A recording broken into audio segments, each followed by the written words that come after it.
Life as a WhatsApp group among social entrepreneurs, connecting to envision real transformational change. Launched at the World Economic Forum in January 2020, it's grown into a global movement accelerating change to ensure the SDGs are reached by 2030. Fueled by passion, our 550 members working in 175 countries have collectively put in an amazing 50,000 volunteer hours, touching the lives of 2 billion people. And we're driven by values, to which we hold ourselves accountable. 2020 was a busy year, co-creating 3 reports with partners and producing one of our own. Inviting high-level guests to participate in the Catalyzing Change campaign, hosting fireside chats and expert hours, which will be continuing in 2021. To celebrate our achievements, together we placed our supporters in the limelight with the first Catalyst 2030 Awards for Systemic Change. With the blessing of the Dalai Lama, we celebrated finalists and winners in the following categories: special recognition for our early supporters, individual philanthropists, donor organizations, philanthropic intermediaries, corporate organizations, bi- and multilateral organizations, and 4 regional winners in the category of national governments. And now on to Catalyzing Change Week 2021. During this social entrepreneur-led event, we bring together diverse stakeholders in over 100 sessions to showcase their systems change efforts and the best practices that can accelerate our work in pursuit of the SDGs.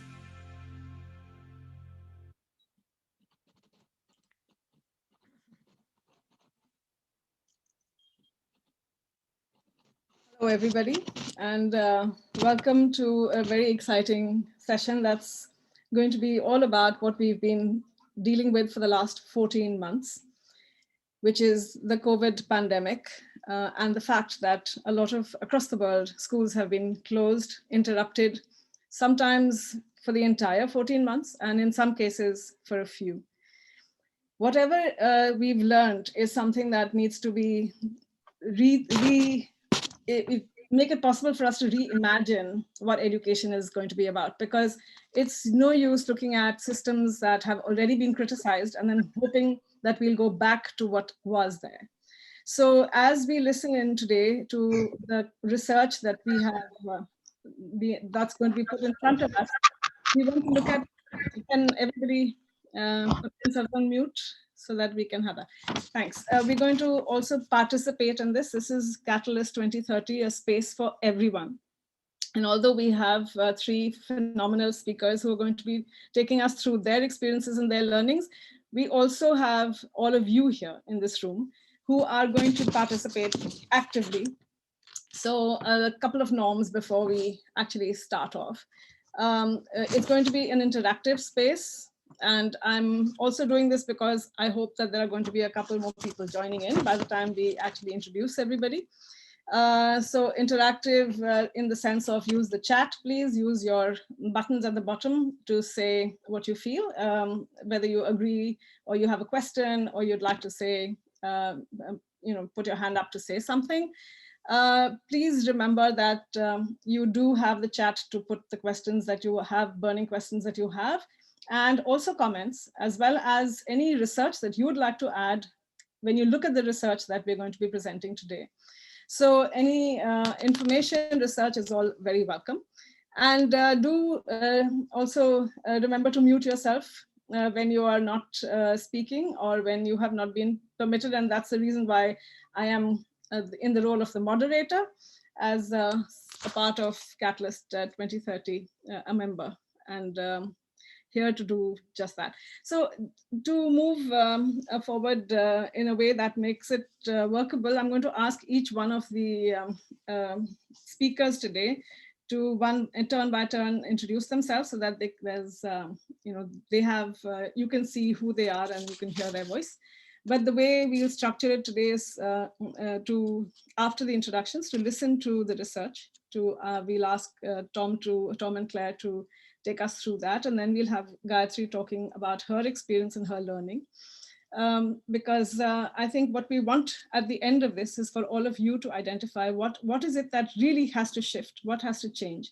And if that is something that needs to be practicable and doable, then how do we ensure that the policy recommendations we make are something that are really game changing? We don't want to go back to what was a broken system. But if we have to use this terrible experience, then let's move forward properly. A minute of silence for all of those who have lost their lives to COVID and are currently struggling both in Brazil and in India, especially in the devastating way in which we right now know that India is reeling under the impact of COVID and the new strain that has been identified. So we will have 60 seconds of silence for that.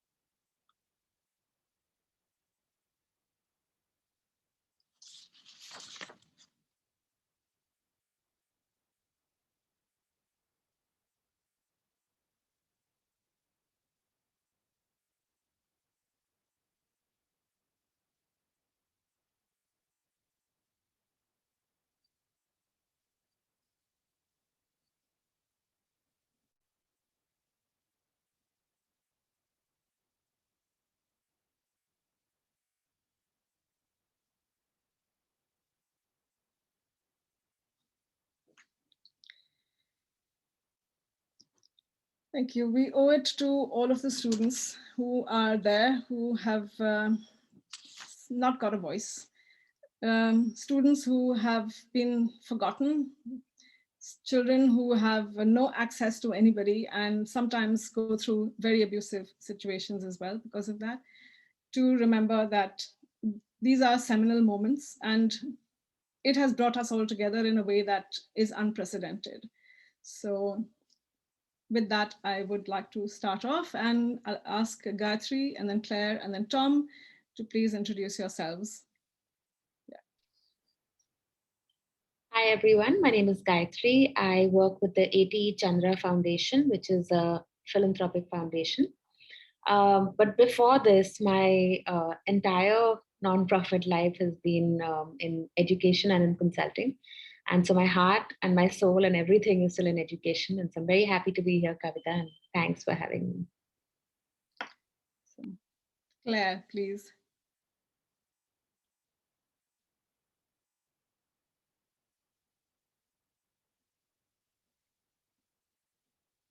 Is Claire, Tom, is Claire there?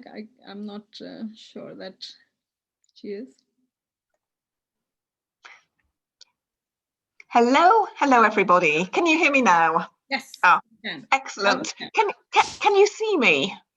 No. Okay, I do have a problem with my camera at the moment. I'll try and remedy that. But I'm delighted to be here. I'm Claire Hedges from the Open University in the UK. I work in our International Development Office. And for the last 15 years or more, I've been working in teacher and community education in a variety of contexts. So I've spent time and worked in Bangladesh. Currently, my work is focused in Zimbabwe, but I've also worked in many other parts of sub-Saharan Africa. And I've had a particular role in looking across what's been happening in education during this COVID crisis. I'm just really looking forward to talking to everyone today. And thank you for having me. Thank you, Claire. And we do hope your camera gets fixed. We'd love to see you as well. And Tom, go ahead. Thanks, Kavita. So I'm Tom Power. I'm also from the Open University. Worked very closely with Claire over the last decade or so. And I lead the university's program for international teacher education for development projects. And obviously over the last 18 months, there's been a real challenge with those as schools worldwide have closed, and we've had to kind of look at how to support teacher development and teaching and learning in changing circumstances. Great, thanks. So just so that, because we've introduced ourselves, I'm Kavita and I work with the Adhyayan Quality Education Foundation in India. We work with state governments on the quality improvement of schools. And so for us, it's been a real first-hand experience of seeing schools close and not being able to open, especially the primary schools, and feeling the power of the situation. It made it important that we talk about this. So we also want to know what the audience looks like, and Ben is going to have a very quick poll for you to identify yourselves so that we know who we are interacting with. So Ben, would you like to put that out right now?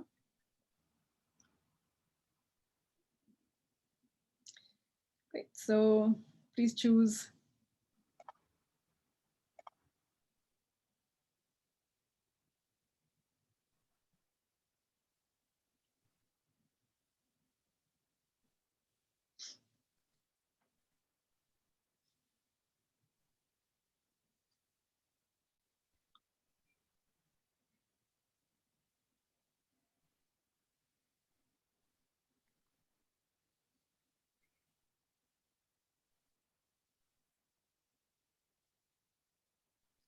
Great. So that, we've all been working with Zoom so much for the last year or so that I think everybody knows how to quickly respond. I think this is great. So we're almost there. Yeah, 49 out of 65 have been able to vote. And we can see that largely it's education facilitation and social enterprises. But there is also academia and capacity building, consulting that seems to be here. So that's great. So we've got a good, as we move into the session, we have the ability to get good questions from a different set of perspectives. And that's great to see that. The other thing that we would like to know, and Ben, are we moving the same poll up? Yes, thank you. Where you're from. So again, very quickly.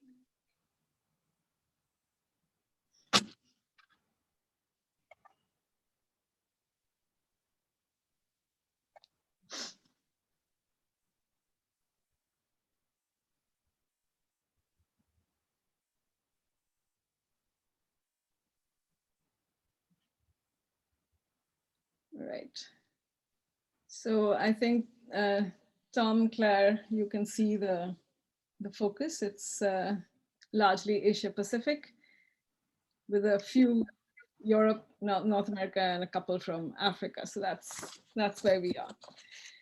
So thank you for that, Ben. And before we begin, there was something that we thought we can get from all of you before we talk about the research, which is what you think are the biggest challenges that have happened over the last year that you have identified from your work.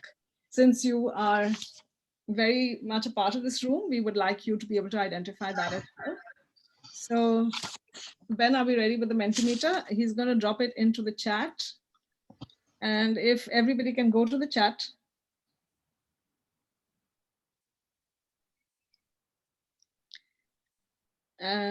Is it being dropped in, Ben?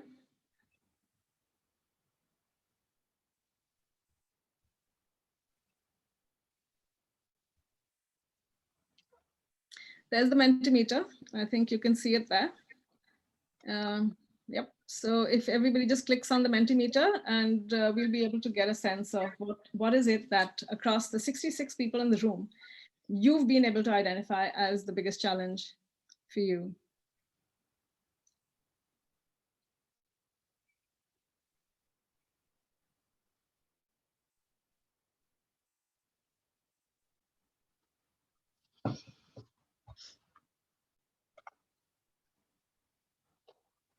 If you click on the Mentimeter and put in your words there, then we have a word cloud for us to see.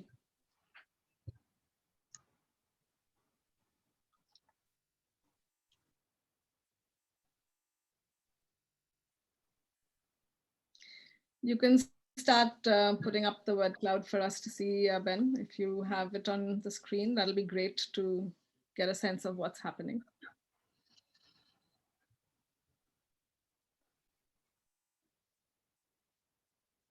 Ben's the person behind the Catalyst 2030 logo. So I hope that everybody knows that, unless you think I'm talking to an Alexa kind of character inside this room. So, all right. So we've got, I think, very clearly work-life balance, marginalization, and access being the big challenges. Okay. Yep. Yes, and quite a few people who've put it onto the chat as well. So I think this is what we will be responding to as well. And I'd like to hand over now to Tom and Claire to take us through what is it that they have seen as the challenges and what does research tell us. Thank you, Kavita.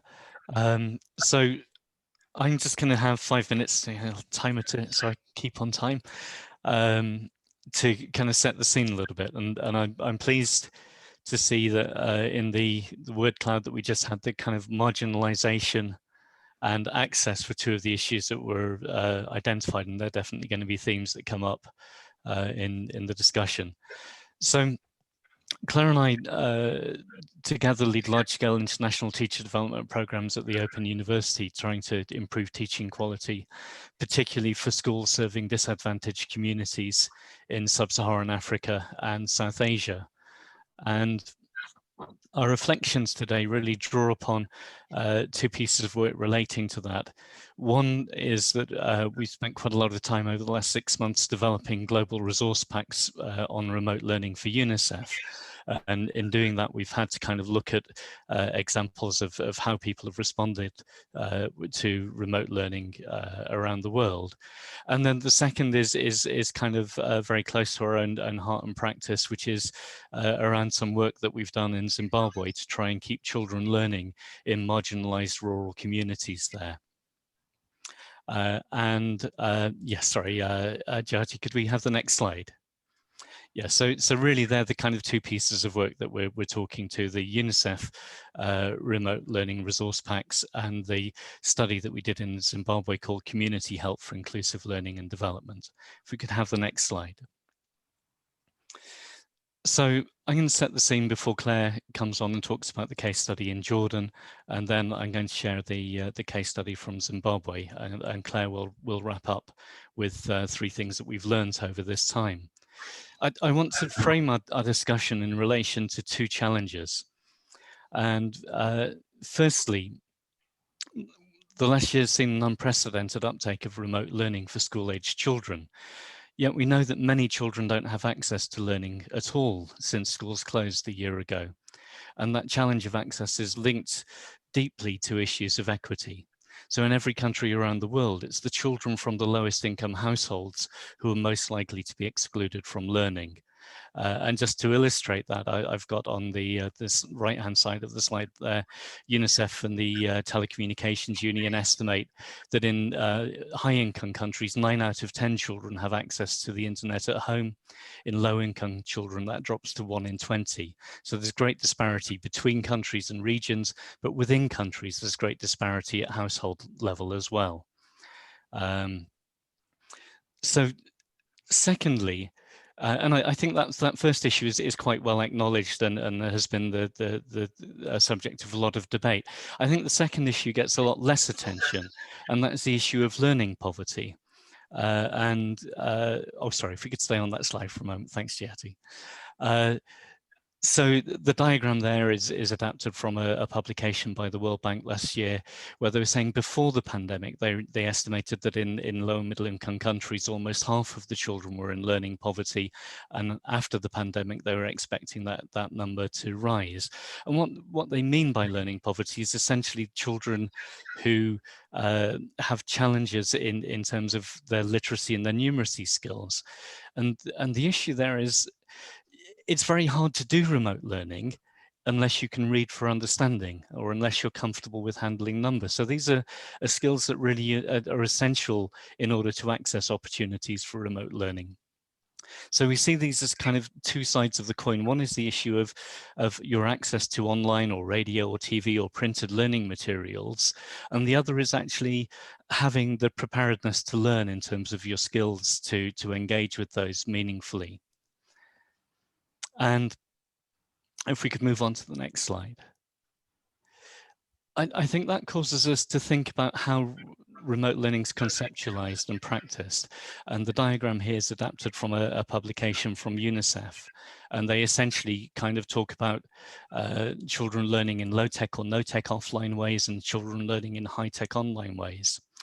And just in terms of that horizontal access between the kind of the low-tech, no-tech and the high-tech offline, we'd see actually a lot of that hasn't been so much about children being either online or offline, but there are many programs around the world that have really kind of opened up the space between the online and the offline learning, and have used platforms, particularly like WhatsApp and other forms of social media, to try and use digital and mobile platforms to provide learning opportunities for children who are not really fully online. And the second aspect I want to say, and that's my time, I'd say 5 minutes is up, is... No, you can, by the way, Tom, I just wanted you to know that there is more time. Thank you, Kavita. Yeah. But I will quickly wrap up and hand over to Claire for the next 5 minutes. But so the first issue is to say that I think there's really a lot of opportunity in looking at kind of intermediate technology options where children aren't fully online, but you can use some form of mobile or digital technology to try and provide opportunities for learning. The second thing is, as it's on the diagram there, you kind of imagine a child on their own and a remote teacher, and somehow those two are communicating and learning is being supported.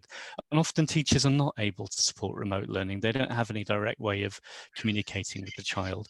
But even if they do, we think there's a need to think much more widely about remote learning. So if you're struggling with literacy and numeracy skills, you will really struggle to learn on your own, but maybe parents can help you. What about other siblings in the home? What about other children in the community? What about other adults in the community?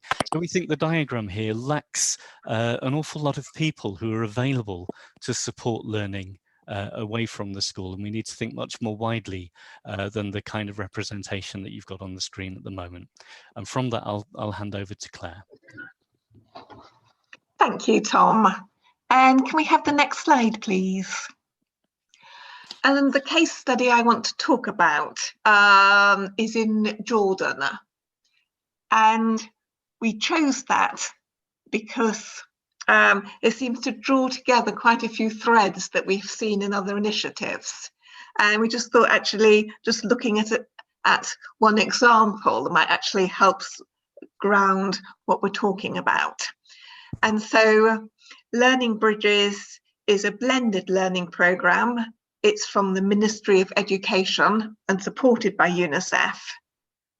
And it sets out to help 1 million learners from grades 4 to 9 to recover and continue their learning during and following the disruption caused by COVID. And the story of this started back in June last year, where UNICEF came up with the idea of actually thinking of having a cross-curricular approach to learning in this time of crisis, focused on maths, English, Arabic, and science. And it was framed very much as this is a very short-term response. And the curriculum department for the ministry welcomed that approach and the circumstances. I mean, what has happened is now that it's become a medium-term and a longer-term approach. But at the time, it was seen as a very immediate reaction to the closure of schools. And the whole programme was developed in the resources by teams of authors from the ministry and also education specialists commissioned by UNICEF. So it was actually a coming together of people with different experiences. And just in terms of what the learners were looking at, what they were studying, as I say, it was a streamlined curriculum for 4 subjects in 4 grades. and each week has a cross-curricular theme, so drawing together the learning for the children. About 24 learning products were written and distributed each week, and this meant that for every grade there was a weekly activity pack for children and a teacher's guide. And I think one feature of it was actually how, as Tom was saying earlier, different media were used. So print was where it started at, but there were issues about children with disabilities, children with low levels of reading, what could happen for them. So the activities pack have QR codes. Mobile phone penetration is high, and phones that can actually swipe and access a QR code is high. So as well as the actual physical print resource, then you can get individual activities with audio files, with video films. So there are other things that can support that child to access the learning, and all through a readily available for most families' phone. And they also linked up, there's a national learning platform called DARSAC, which was linked up to well, materials could be obtained free to view from there as well. I mean, just on a practical level, huge logistic issue around getting all the print out. But I just thought what was interesting was around the teachers, and there was a feeling that teachers knew they had to do something in this crisis, but not sure what and how. And that's where the teacher pack came with a guidance each week, included weekly learning objectives. And then the teachers have access to their own resources on the Padlet app. And so there's sort of misconceptions in maths, top tips for quick ways of assessing learning. So tips for teachers. And then I think what has been interesting is that actually, although the Padlet app was sort of, if you went out centrally, actually teachers have actually come up with their own suggestions for resources and used it as a way of coming back. And there are sort of teaching champions in each district. And the Padlet, which was going to be used for administration, now there are good practice notice boards where schools can put things up, can share children's work and give examples. And also the learning champions have a district notice board. So if someone's doing something interesting and wants to share it, that there's a platform to do that, then that's all shared out with the school principals. So it's about trying to, in a very, almost very low tech way, but actually having some sort of communities, some social interaction. Parents are encouraged to take part. And each activity pack has just a little section at the end which says something, oh, if you could let your children use the spoon in the kitchen this week for this, or can you listen to your child's speech? Small things, but really vital things that parents can do. And to get children working together, there's a little symbol and it says, I need to work with a family or friend or someone around me, to encourage that. And so far there's been over 500,000 views on the Padlet, and about 72% of schools are reporting using sort of 50% of the activities each week. And so there is some quite strong evidence of use, and they're just about to start an impact study. And over to you, Tom.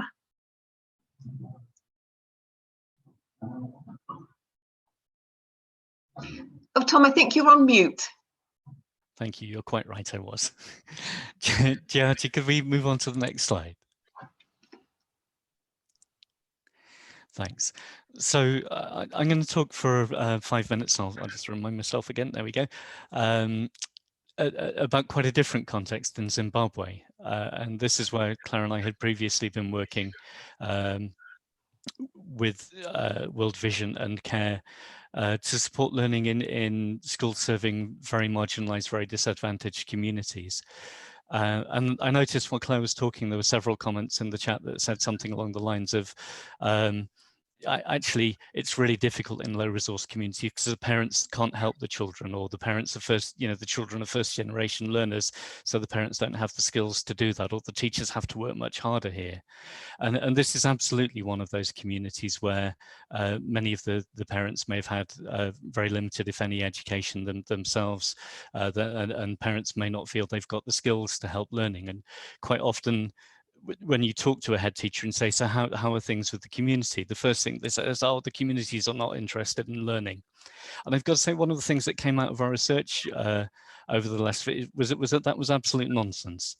The parents and the community are desperately concerned for the children's well-being and for the children's learning, and really proactive in seeking out support for that. And I think the quote that's on screen illustrates that kind of response. So one of the community champions, a volunteer who we recruited to help learning in these communities, the community came to me and said, Mrs. Dumasaleli, should we let these children fail because of COVID? Are we saying this is the end of everything because of COVID? And that's when I started to negotiate with them. And I said, okay, if you're willing to let your children come to my house, I will teach them. And I think what that quote illustrates is that the community were proactive. They were actively seeking out opportunities to keep their children learning and to support learning from home. And if we could move on to the next slide, Jyoti. Okay. Thank you. So this approach was, and I think there's just one more bullet there. Thank you. This approach essentially had three parts to it. During the lockdown, it was very hard to travel and physically distribute print materials to the children, and most of the schools had almost no print resources themselves. So there's very little that could be done in terms of print-based learning. The government promoted learning through mobile phones. They had educational radio programs, and they had educational TV broadcasts. But in many of these remote rural communities, they weren't covered by the broadcast learning resources, and most households, children didn't have household access to TV, to radio, or to smartphones to be able to access those programs. So they were really stuck and isolated. And because of that, what we tried to do was to reach out to community learning champions, to people that we knew through the schools, that we knew had a smartphone and a phone number, and we reached out to them remotely through their phones to ask them if they would be willing to try and support learning in their community. We used WhatsApp to send daily learning activities to the champions. And the daily learning activities, I've got two examples on the screen here. Although they were sent on WhatsApp, they weren't kind of audio or video files. They were just very simple text messages that gave someone a literacy or numeracy activity that you could do in maybe anything from 10 to 20 minutes. So an example of a literacy one, write sentences with at least 3 words beginning with S in each sentence. For example, I said, sorry, sister. And in numeracy, imagine you have 1 cent, 5 cent, 10 cent, and 25 cent coins. Can you find 3 or more ways to make 88 cents, $3.20, other figures, you know? And these activities are essentially things that can be done offline. You don't need to have the smartphone. If I've read that, I can communicate that to someone else by word of mouth. I can write it out on a bit of paper. And they're what we call low threshold, high ceiling activities. So they're fairly easy to access. Most learners will be able to have a go at those, but learners who have stronger literacy or numeracy skills can go about them in more advanced ways or take them to a higher level. And our challenge to the champions was really to say, we want you to share daily learning activities with as many children as you can in your communities, and we want you to do whatever you can to help them learn. But we didn't give them guidance about how to do that. Could we go on to the next slide, Jyoti?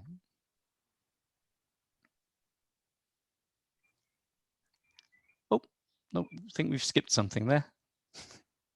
And I think there might be one more before that as well. Oh, no, okay, there we go. So, So one of the reflections on that is that the technology was essential to enable the child research to take place. If there hadn't been champions with smartphones in the community, we wouldn't have been able to recruit them. We wouldn't have been able to equip them with the daily learning activities and support them through the kind of the champions groups that we had on WhatsApp, where they shared ideas and practices. So in that way, technology was essential for enabling the approach. It was also just as important that technology wasn't necessary when the children were actually learning. So children could get the activities and do them at home. They didn't need any technology. They didn't need a smartphone to be able to do the activity at home. And equally so, because it didn't need technology, they could come together in groups, as in the photo at the bottom, and learn together and help each other learn. And I just want to share this quote about the peer-supported learning. So this is, again, something that was reported by one of the champions. What they do is, when they come with their books and their pens, they write the activity down first. And as for those who didn't understand clearly, they get help from those who've understood. That's when you realize those who need help, they can get help from others. And one of the things we found with this was hugely important, the children being able to learn together and help each other, as well as turning to champions or caregivers for help.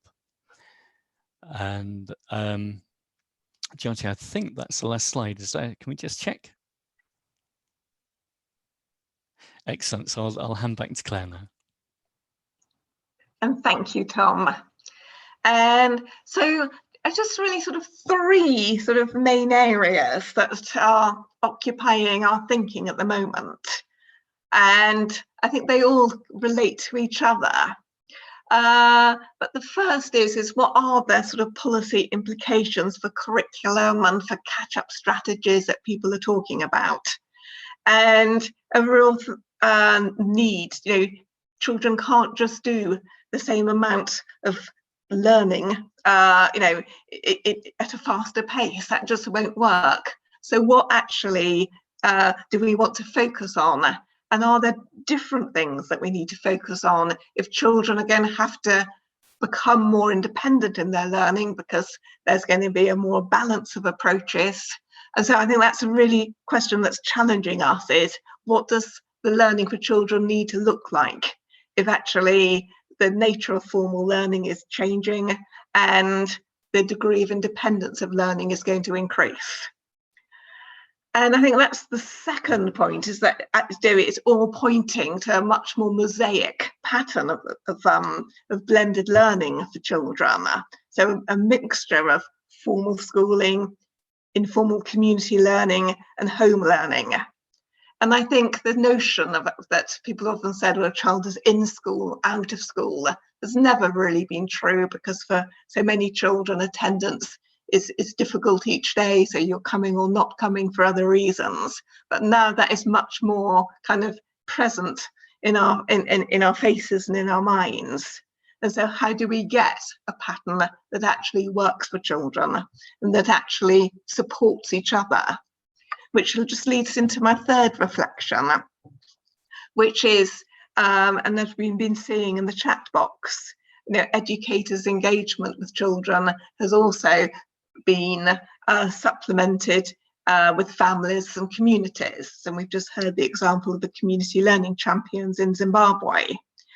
And so what structures, what behaviours will actually promote that involvement of parents and communities ongoing? And actually, how can we actually help schools and teachers see that as a positive contribution to what they're doing going forward?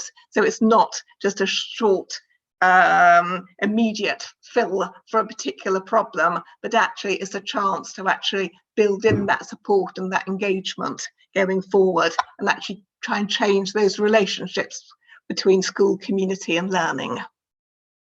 And so just with those few short reflections, I'd like to end there. And thank you.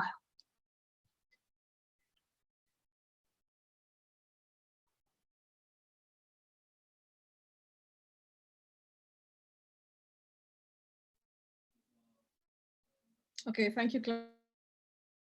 And it obviously takes a lot longer to unmute sometimes when you're your tech doesn't support you. So yes, I think we have had a lot of food for thought, and I can see that the chat's been busy as well with people putting down what their learnings have been, as well as responding to what we've heard from Tom and Claire's research and the learnings from that as well. And I think this kind of takes us to a place where we say, okay, so we know that there is a huge, I mean, this is one custom or practice that is across the world the same. Every country has schooling for children. There is no country where you can say that this does not exist, or children are not, put through some sort of a formal learning system. And so the question for all people who are in Gayatri's kind of space, where they say, where do we put in the money? What's really important? How do we make these decisions?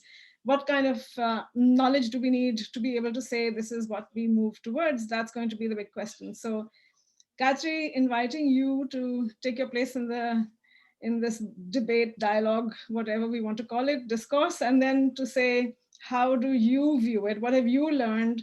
And what's been essential for you as a part of an agency that actually looks at funding practice?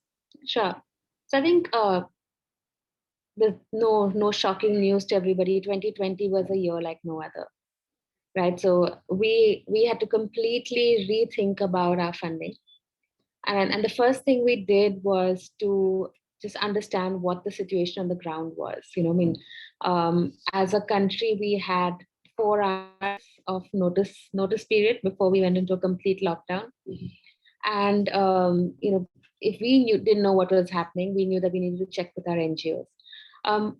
All of them very quickly repurposed and went in the initial few days from education to actually delivering and ensuring rations and ensuring that the children's well-being was being taken care of. And not necessarily the children that they work with, but whatever communities that they could access and help out. And we realized that if NGOs can be so nimble and quickly repurpose, it should be even easier for us. We're like 7-people team, right?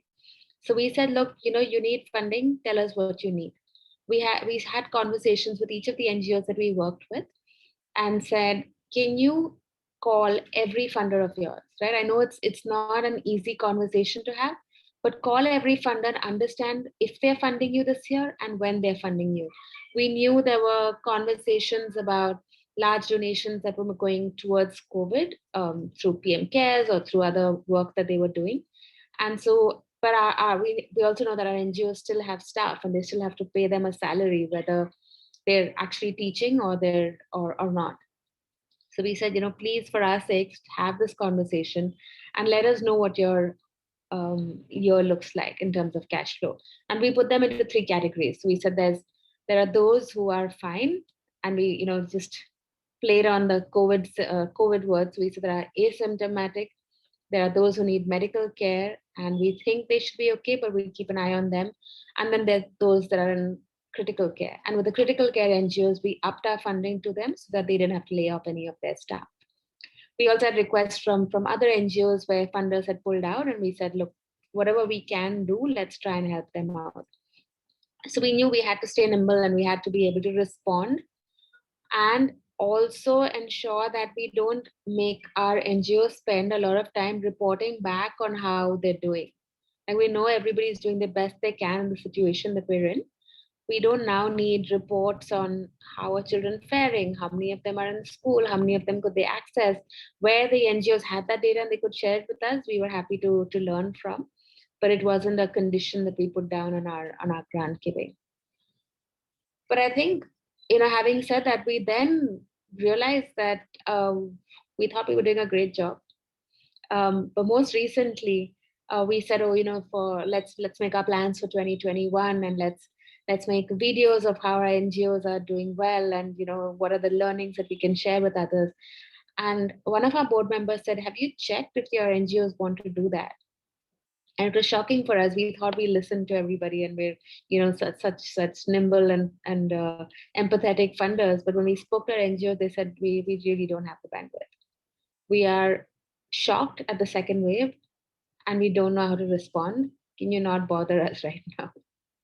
So it was good feedback for us, and something that I would like to share with other funders as much as I can. Like, they're the ones doing the work, let them be, see how you can be supportive instead of assuming what they need. And I think the other thing that funders should be doing more is using our collective voice on policy. And one of the things you've mentioned here, the topic was around what are the implications on policy. There have been a lot of changes for NGOs on the policy front. For NGOs to represent themselves and try and advocate for some of these changes, it's much harder. And I think that funders need to collectively do this for the NGOs. I hope we can. This is just something that I think that has been bothering me and staying on my mind. Like, we really need to be able to take that voice across to government. And I think the third thing that we need to do is stay ahead of the curve, right? What next? I really like the question you asked in the beginning that Ben flashed up, which is, what are the implications of COVID? And so many of you talked about marginalization and, mental health of the children. Like, what do we know, and what do we collectively know about the implication of COVID? And what can we as a community do to make some of that better, right? How do we help our children, despite everything that they've gone through last year?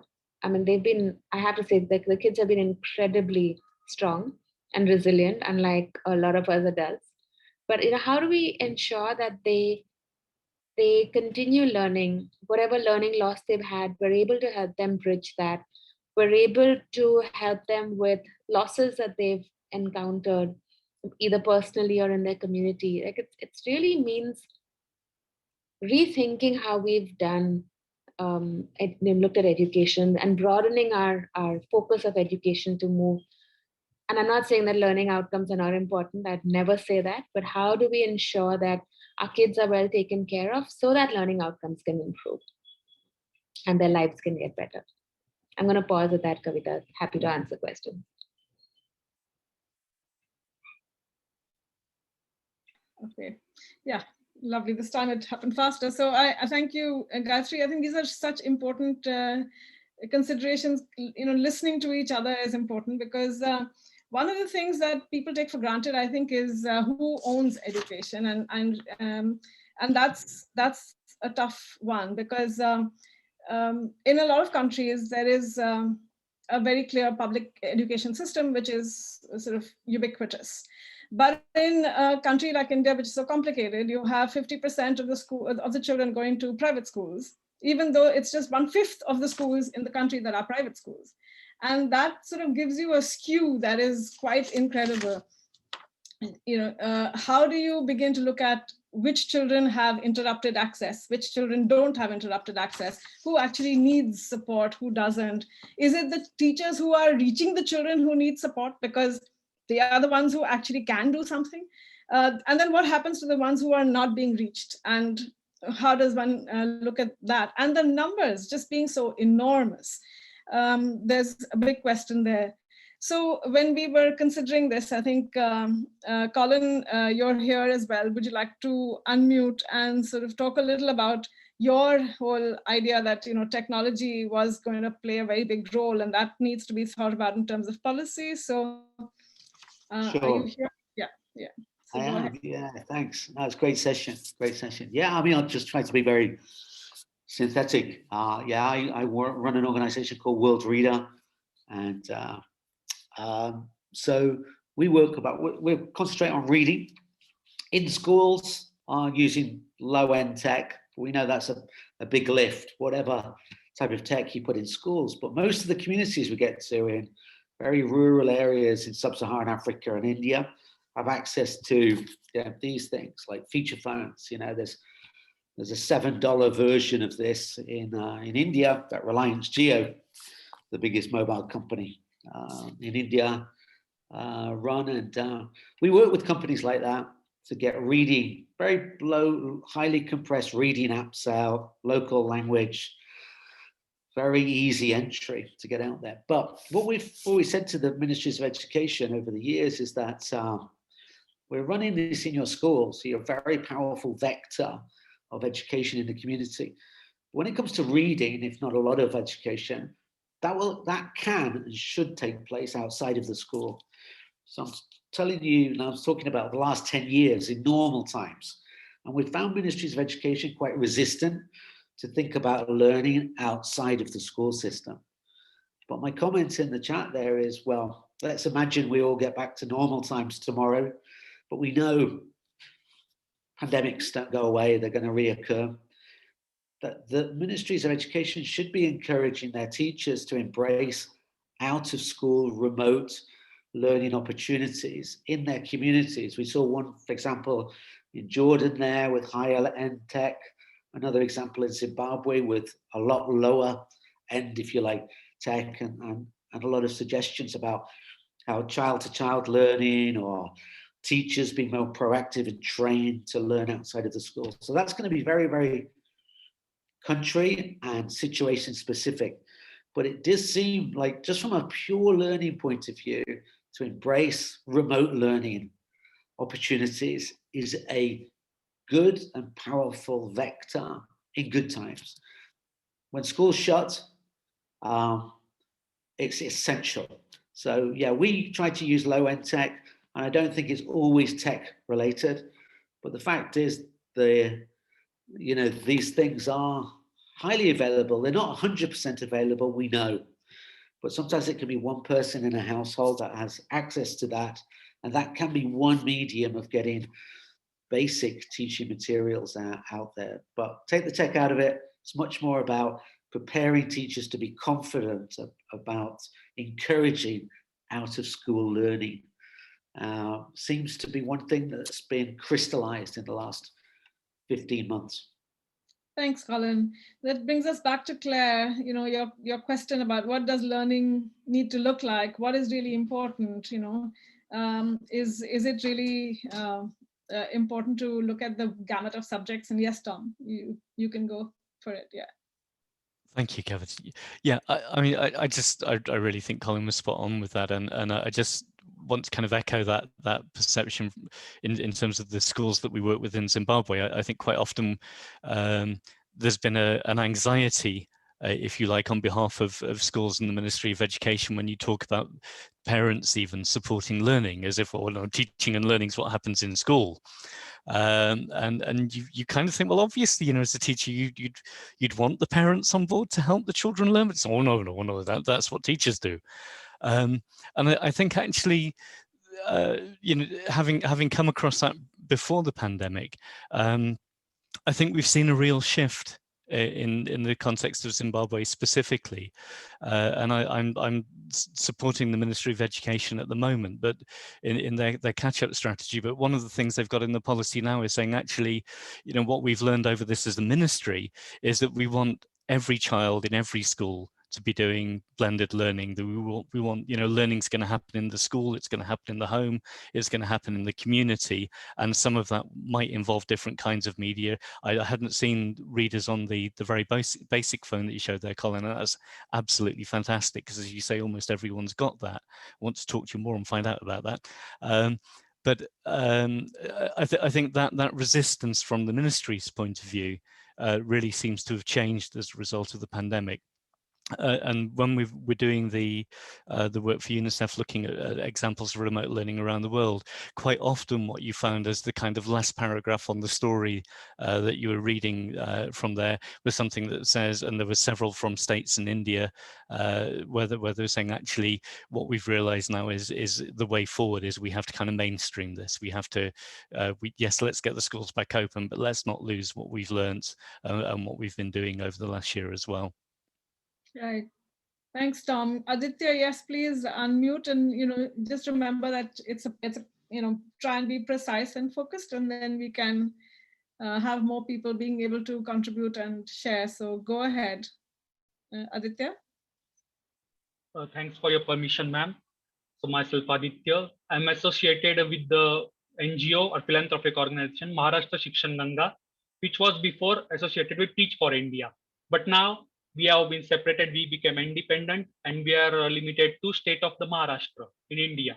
So we started our working from 1st May 2020, which was our foundation day. And from since then, we have become a team of 50 mentors and like 300 to 400 students. So during that, we have made a streamlined process during which we recruit members through interview and the strict interview. And through that, we check their compatibility if they really want to teach the students. And during this, some of the issues which I personally encountered, and I thought which would be very much important for the students to ensure, like most of the students or the underprivileged students who are not able to access internet or not unable to attend the lectures, they attend on smartphones. So most of them didn't have access to earphones. And I myself have experienced that the smartphone speaker, the voice is very much low. Like even if you turn it to the max, then two students are unable to hear what the professor or the teacher is trying to say. So some of the students were having access to it. So we tried to provide them that. So they could, in a better way, listen to what teachers are saying. And of course, the problem of network. Many of the students were unable to turn on their cameras and also to speak, and they were very much hesitant to talk. Like if we try to ask them some questions, the students don't unmute, neither they talk in chat. Means like they're that much afraid they are. But we are trying to cope up with that. If someone has any ideas like to counter that, so they could tell those two. And also during the students, the response from students, if like we have like 25 to 30 students in one group, and like many groups are there. But in these groups, only 10 to 15 students attend the lecture at a time. The others don't seem so much means like interested in attending the online sessions. And also another thing, like in offline exams, like we conduct, like in schools, there is a way we can conduct assignments, vivas to judge the progress of students or how much they understood. But in this online session, like we can create Google Forms and that. But that too, students, there is chances of students conducting malpractices. And due to that, it's like there is no accurate way to judge how much a student is understanding or is he even understanding what we are teaching. So those are some of the problems I think we all mentors have been having, and that those are my views. I rest my case. Thank you for giving me permission to speak. And also, yeah, our founder who was supposed to be here today, he's associated with World Economic Forum. He just got on the board committee, like from the Maharashtra state of I India. think you've done a good job of representing him. So not an issue at all. I think what you've said is really important. And I think Claire and Gayatri and Tom, I mean, this big question about is the school really only about just learning and doing the exam? I mean, isn't there the whole component of meeting your friends, being sort of hanging out, doing what, everything that is a good memory when you later think back on school is all the stuff you did that wasn't quite acceptable, right, in school. And so it was only done because you had a peer group and you had that sense of, fun. And a lot of children I know, they don't go to school for learning. They go to school because it's the place to meet their friends, and they really have that space for it. So what happens? And I think if you can respond, and I'd like to check if Vejanti, I've seen that you're in the room. So at some point, if you can also unmute and tell us your experience of what you've done, that would be really important. But yeah, I'd like to get a response first from our three speakers today. Yeah. Gayatri, you want to go first? Sure. I mean, absolutely, Kavita. I mean, it's school is not just about sitting in class and listening to somebody, right? That can be done offline.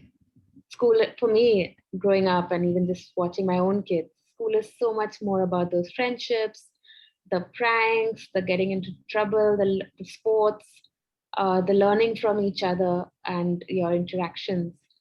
And I can't, for the kids, you keep thinking that this too shall pass, but it doesn't seem to.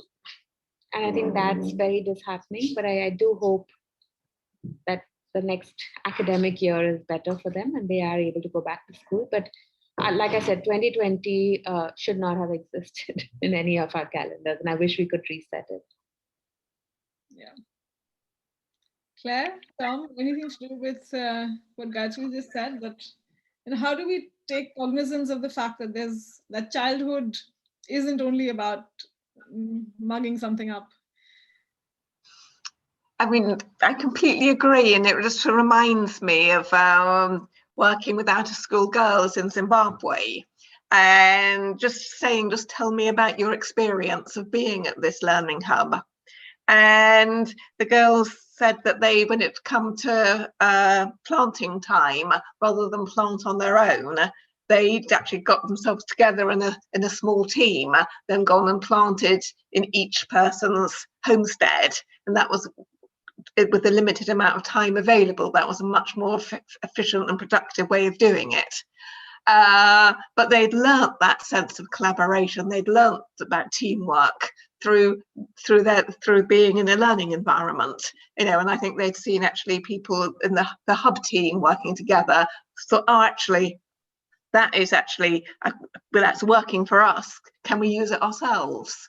And so it's all those things that you learn by being at school, you know, the value of teamwork, the value of trust, listening to other people's ideas, perhaps being braver as a group than you would be as an individual.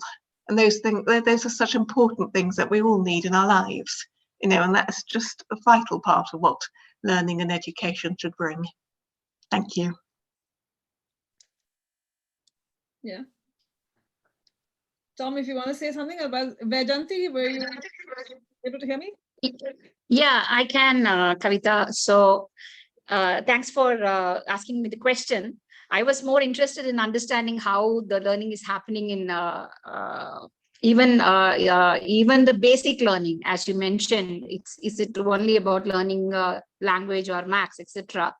Because we know that the accessibility, like Aditya was mentioning, there are a lot of accessibility issues, and then we are reaching a very, very minuscule, section of the population, and more so this year is going to be seems to be a repeat of next year, the way India is going, and with the prediction of the third wave that's likely to happen. So my guess is that this year also will pretty much go the same way as last year, with schools not opening and not having sufficient vaccines to cover most of the population and so on. So given that, I think even basic learning, so I would like to focus not only on what I call as the, last year we were more worried that children are losing learning something new.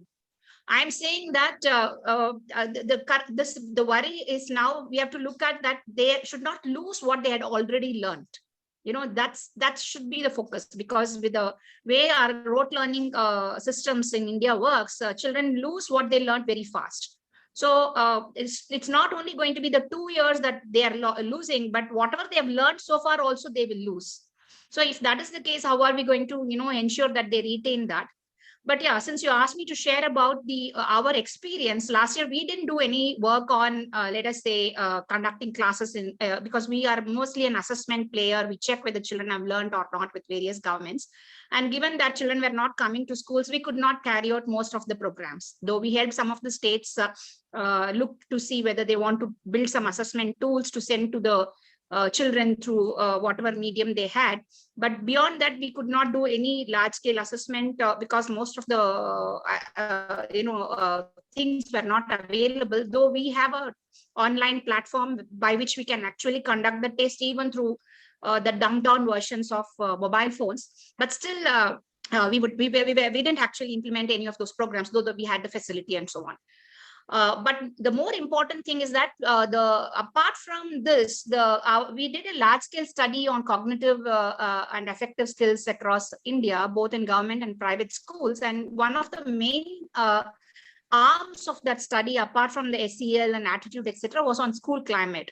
So here we learned a lot of things related to that. Learning and school climate are extremely, they have a predictor relationship. So you could actually predict based on how the child feels about the school as to whether he will be learning or not. So there are predictor relationships that exist. And we found that in government schools, resources was a major issue that children were finding. Safety in schools was a major issue.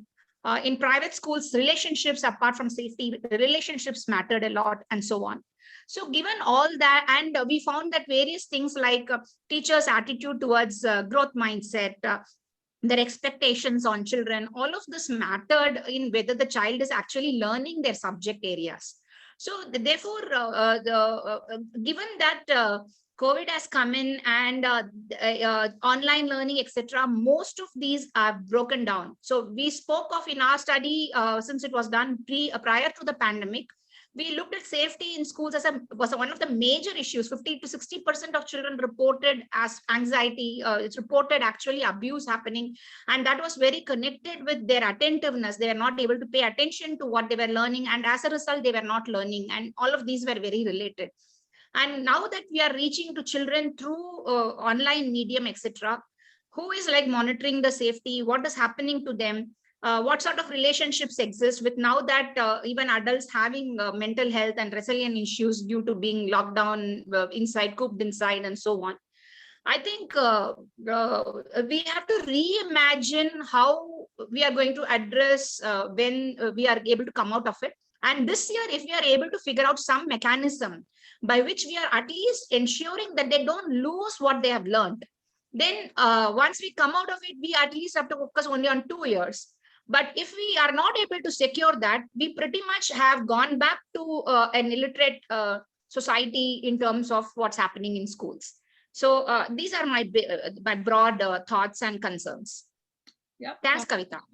Thank you, Vaijayanti. It's very important what you said, and I think important for us to understand also what do we not want them to lose, because the big question when people talk about they've forgotten is really what, I mean, when you learn how to ride a bicycle, it takes you about like an hour before you remember how to ride it again, even if you haven't ridden it for years. So the question really is, what is it that we don't want people to lose? Tom, you have something to say here. You're on mute. Can you just unmute?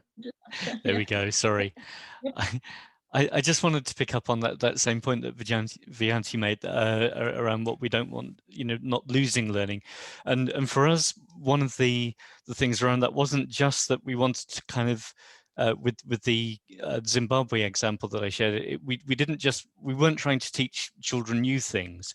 We were trying to prevent them losing what they'd already learnt. And so the activities were really kind of around actively maintaining that learning. But actually, I think something more than that.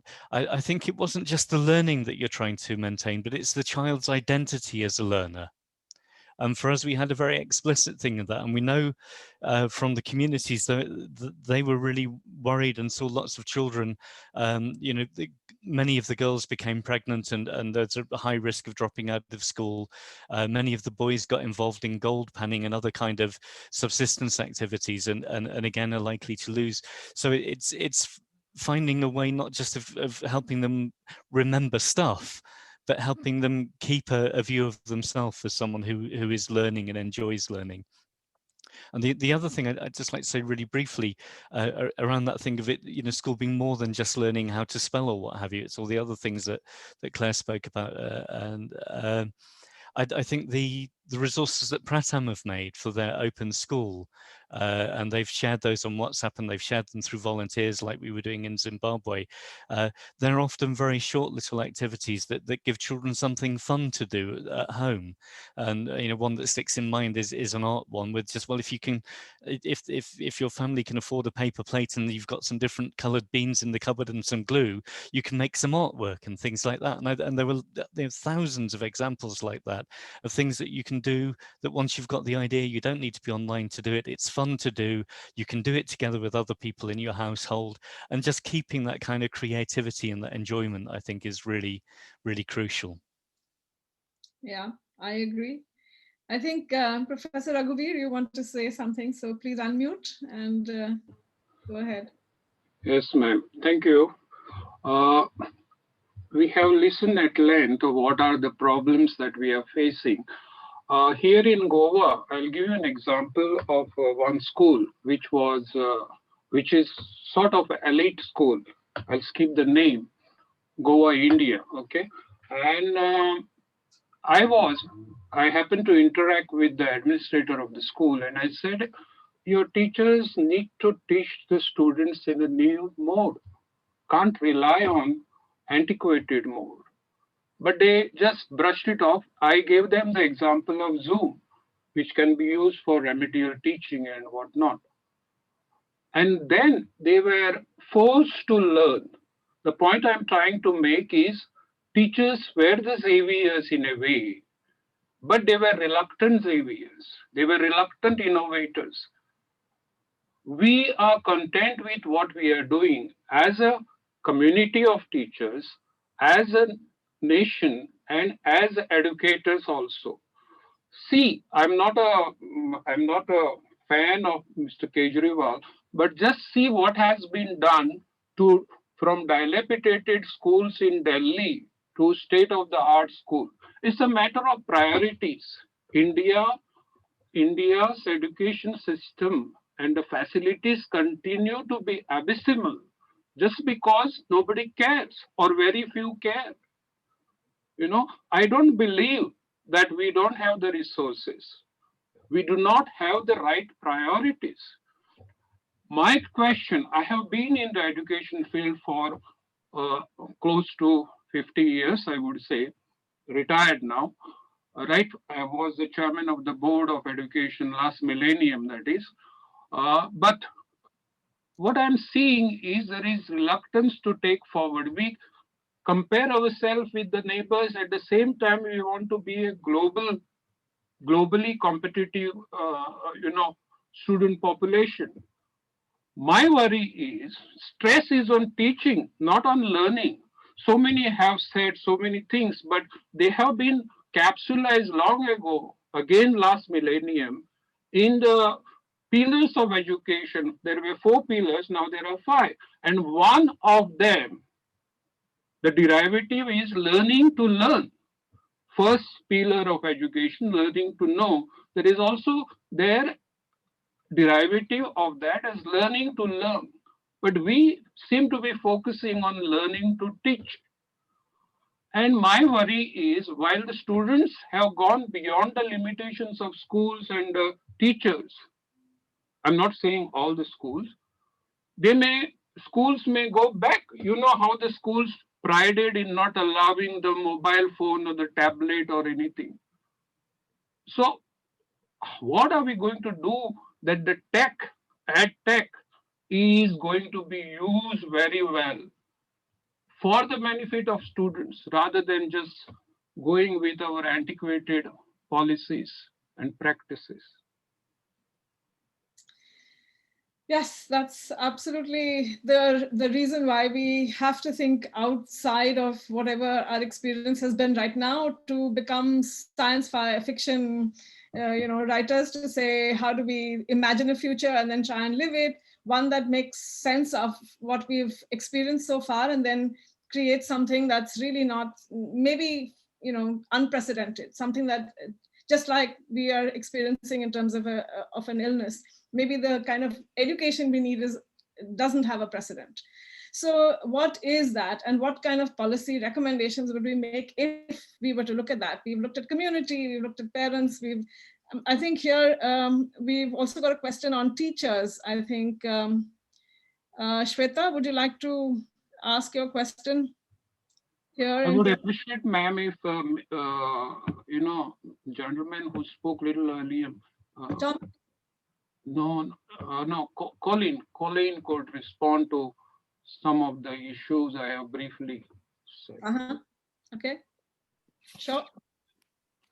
Well, a lot of it, what you just said, resonates with me. So I know we're pretty short of time here, but I think it is. I think when we, right at the start, we put a cloud of different thoughts, right? I was thinking, for every school, there was a cloud of different resources. Some clouds have like more tech, more connectivity. Some have like more motivated teachers, whatever. But I think we have to encourage school systems to think about their context and say, what have they got? And the only reason I use mobile phones is that 20 years ago, that mobile phones were not in that cloud. Now they're a big part of any cloud that you put up there, bar probably maybe, the very, very bottom of the pyramid. So for me, it's about saying, what resources do we have? And then encourage that out of school context, learning to learn. Like you said, I'm the first to say a teacher is a great vector of bringing that, but it's not the exclusive vector of bringing that culture in. But while schools and teachers are around, they should be freed up to think about how learning can continue without them being present.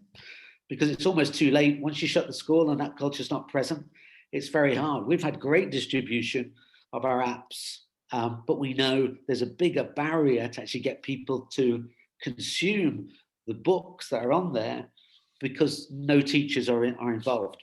But so I'm making a general point, but I hopefully, you know, that builds off what you were just saying there. Thanks, Colin. I think Gayatri, would you like to respond to that? Especially in terms of teachers and what's their situation. I think most people sort of, in a lot of countries, you will have either, like Tom said, you know, parents saying, I don't want to be the teacher. And in a lot of other countries, you have people saying, I can teach, what's the big deal? It's the same thing as what I know how to do, because I went to school.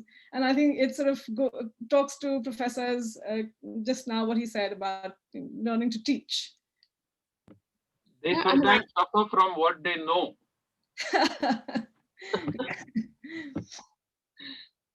I mean, I've seen teachers and I've seen teachers, Kavita. Right? There are those, and this is not backed in evidence, but anecdotal. There are those who have embraced the situation and figured out ways, you know, whether it's worksheets delivered or small group learning circles that they've been able to create, despite everything going on and despite their own needs. And then I've had my own kids, maybe changed schools partly because of this, but my own kids were in a school where the teacher stood or taught for 2 hours nonstop, and that's it. It was a monologue. And the only time she stopped was to shout at somebody who was not paying attention. And I knew, I mean, this is a school in Bombay, you know, one of the more popular ones. And that was what the teacher was able to invest. And I understand, you know, I mean, it's really hard to be able to manage your own kids' online learning and at the same time teach. But I think to the professor's point, the ones who were able to change and the ones who did look at education and learning from a child's point of view and not from what it means for them it's been, for those kids learning from that, it's been an incredible experience despite everything. Having said that, I think this year with again, I would come back to this, with the new wave coming up, it's just brought a different kind of mental load to people. So we thought we were getting better, and out of nowhere, we're back to the same thing, and we don't see an end in sight. You know, for a lot of them, schools are closing. Maybe next year things will change when we come back to school, and now we don't know. So I think that has played a huge role in terms of their burnout and their mental well-being and just their emotional stability. Right. So I think there's a couple of comments on the chat, which I think relate to what you're saying. One is Deep saying that, you know, there's a lot that children learn outside of school as well. And is it possible to use that and actually make it really about learning from experience? And I think there's also a question here about, you know, when we are talking about school, is it the only place where the attitude is that this is the only place where learning happens? But even if you were to look at, say, the Delhi experience right now, those most wonderful, beautiful schools can't be accessed. Yeah. And that's the tragedy of it at some level, that you can have the most phenomenal infrastructure, but if you don't, if there's something stopping children from going there, does it mean that it stops them learning altogether? And I didn't respond to that, Kavita. I mean, I think the challenge with the pandemic has been, it's not just the schools, right? Everything's closed. Playgrounds were closed.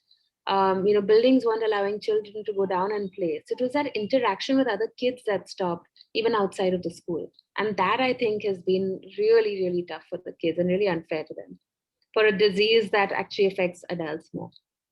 Yeah.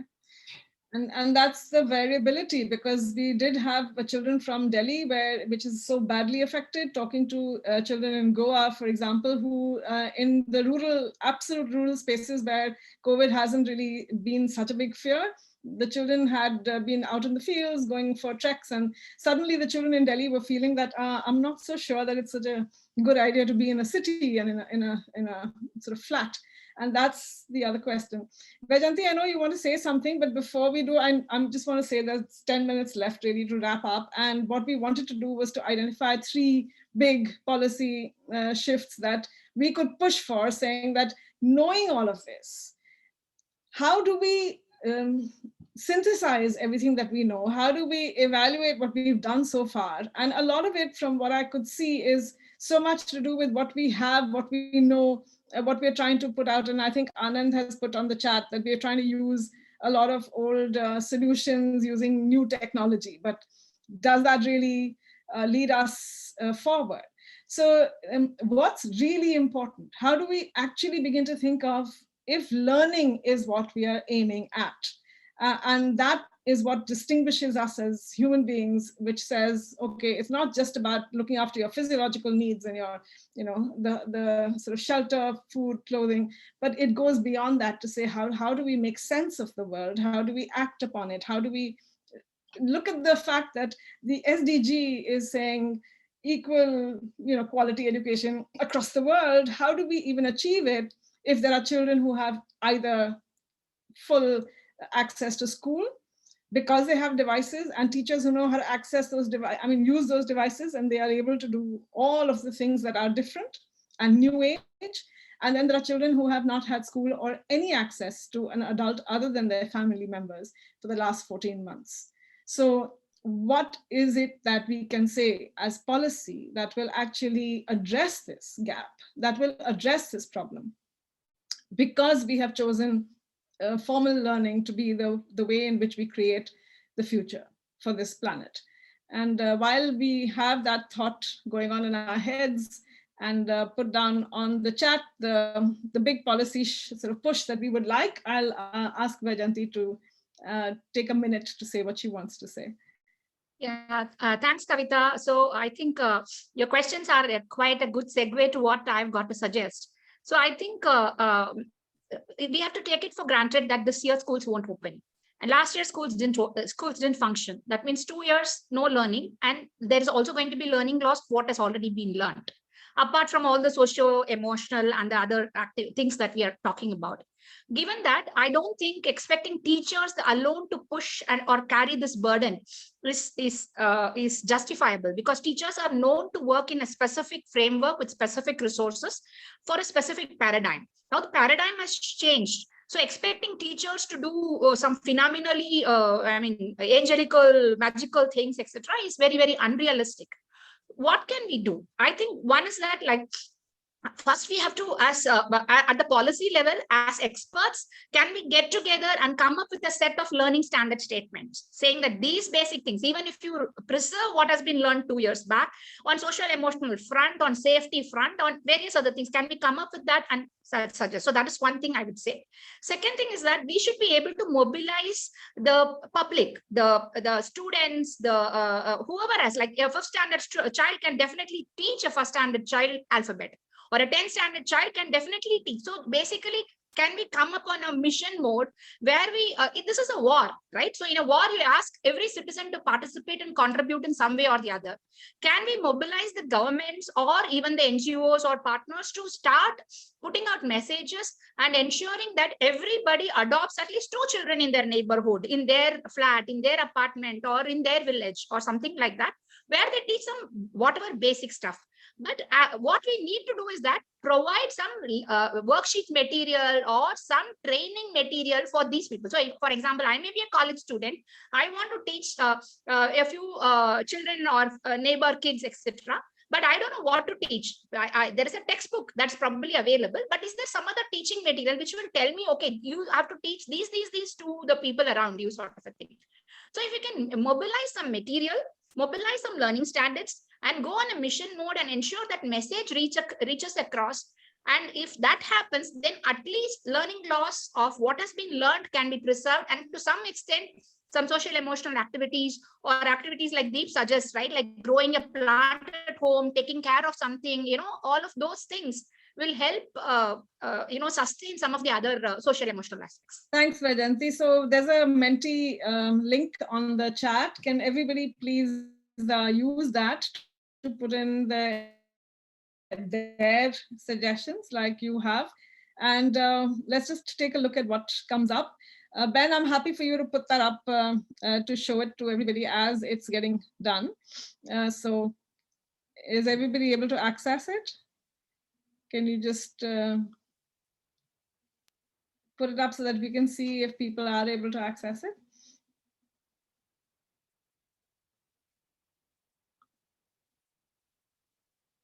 Okay. All right. So we've got a lot of different ones here, and I think this is going to be great to be able to compile and put together. I think what we do, we know, is that if we go back to something that is going to be school, because that's the only space that's available for learning, then we might end up going back to everything that was problematic with it. So if we have to make something happen, we've got about the next 6 months. And that's in India. The other thing that I want to highlight is that I know that in the UK, for example, schools are functioning as usual. Children are back in school, and they must be there in a lot of other countries as well. So there's not only a wide diversity within a country, there is a wide diversity across countries. And this is similar to what's been happening always. So looking at what Vaijayanti's push was, can we also begin to look globally at this? Because this is about the SDG 4. This is about quality education for all. This is not about a country dealing with its problems. This is about the world saying this is just not acceptable. So I hope that as we close today, what is happening in India, what is happening in various countries across the world, where children don't have access, where they don't have an education or a chance of it even going forward, that we begin to look at all of those children as the children of the world, and that everyone across the globe begins to look at what are the solutions, what are the ways in which we can reach out and ensure that children have the ability to process what is happening to them, to make it into a learning experience, to use, as Deep said, whatever's around them, and make sense of the world, even if it's not a pleasant world that they're living in. I just want to say a big thank you to everyone who's been actively participating in this. And I want the last 3 minutes to have the speakers to have 1 minute each to have the last word. And with that, we will close. So Claire, you first.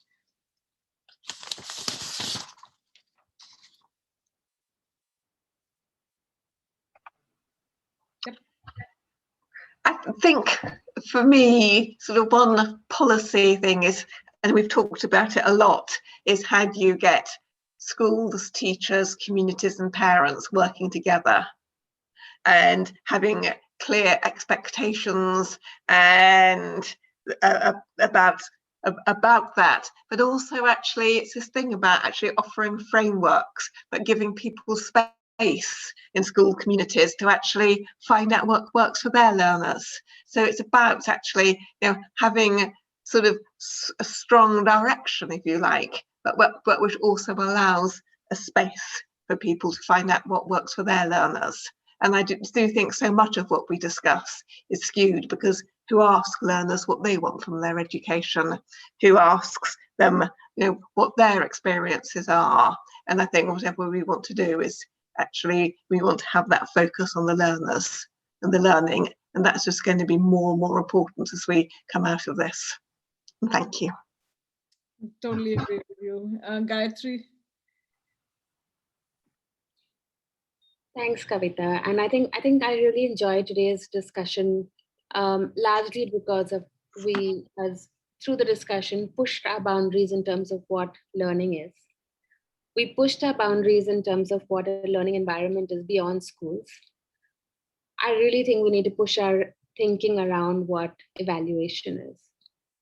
We can't say learning is about everything beyond just our textbooks, but then test only what's in the textbook. So I think we should use this opportunity of having had this terrible pandemic and change how we evaluate our schools, our teachers, and but mostly our students.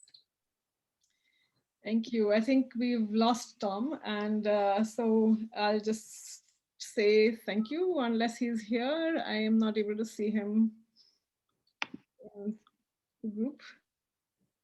Thank you, Gayatri, and thank you everyone who's in the room.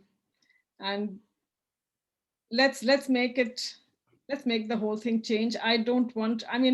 We've lived too long in a world that is so completely unequal. and so completely wrong in so many ways. Let's make that change. This pandemic has brought us together like nothing ever has before this. Let's make use of that opportunity. Bye-bye, everybody, and thank you so much. Thank you, Ben, for being great in the background. And thanks, Claire, Gayatri, and Tom. Thanks, Aditi. Thanks, Kavita. Thank you, everyone, so much. Thank you, Kavita. Great session. Thank you.